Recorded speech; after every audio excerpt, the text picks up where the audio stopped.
Welcome, this is Cheryl Pugh again, and we are going to discuss the basic document search in Scopus with this video.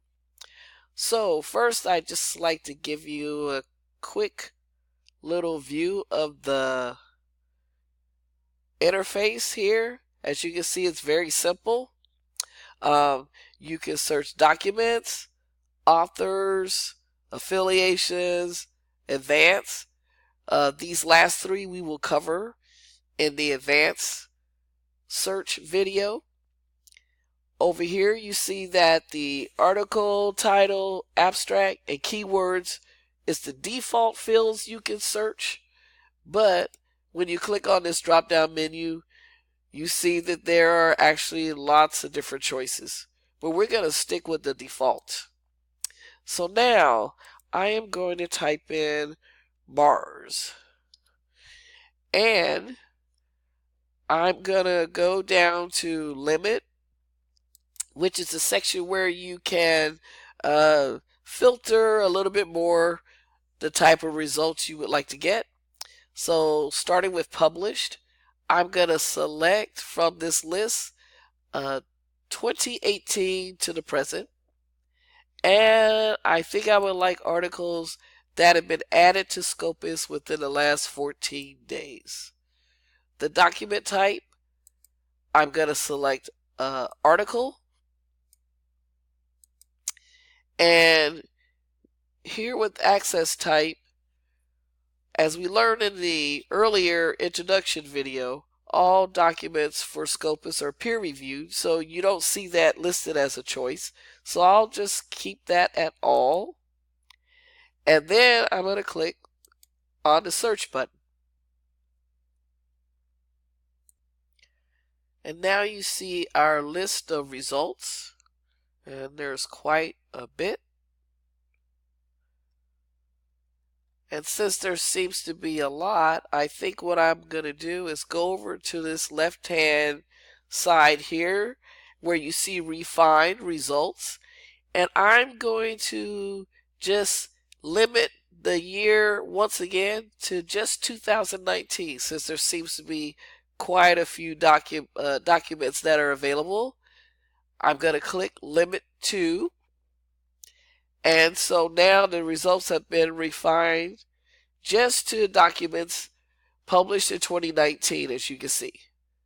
So now we'll select article to explore, and I'm going to go with number 3, and I'm going to click find it, which is then going to take us to the King's Library since we have access to it, and I'm going to sign in.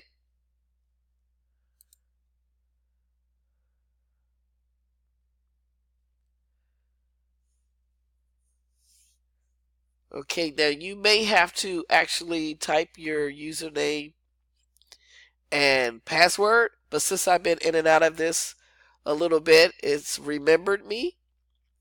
So now you'll see here full text available at Science Direct Journals. Click on Science Direct Journals and then click on download PDF, and we get a full text of the article. Just X out of any little pop-up windows that appear, and you can decide what you'd like to do with this. You want to print it, or you want to save it as a PDF. I think that's what I'm going to do. So I'm going to name it and save it to my desktop. Alright, so now I have my first article. Now, one more thing I'd like to show you. If you go back to the main search page for Scopus, I really like this article, so I think I would like to export it to my RefWorks. As you can see here under Analyze Search Results, there's this extra little menu bar here. So everything is grayed out except all. But I just want the third article. So I'm going to select that. And when you go back up, you'll see that now you are able to select the other choices. And I am going to click on this RefWorks export link. And it's going to take me to the RefWorks page, and I'm going to export to the new RefWorks. And as you can see here, it says import complete. I'm going to click OK. And now you see the citation, which is going to stay here until I am ready to create my bibliography. Thank you for joining me on this video, and I look forward to teaching you all the advanced search in the next video. Have a good day.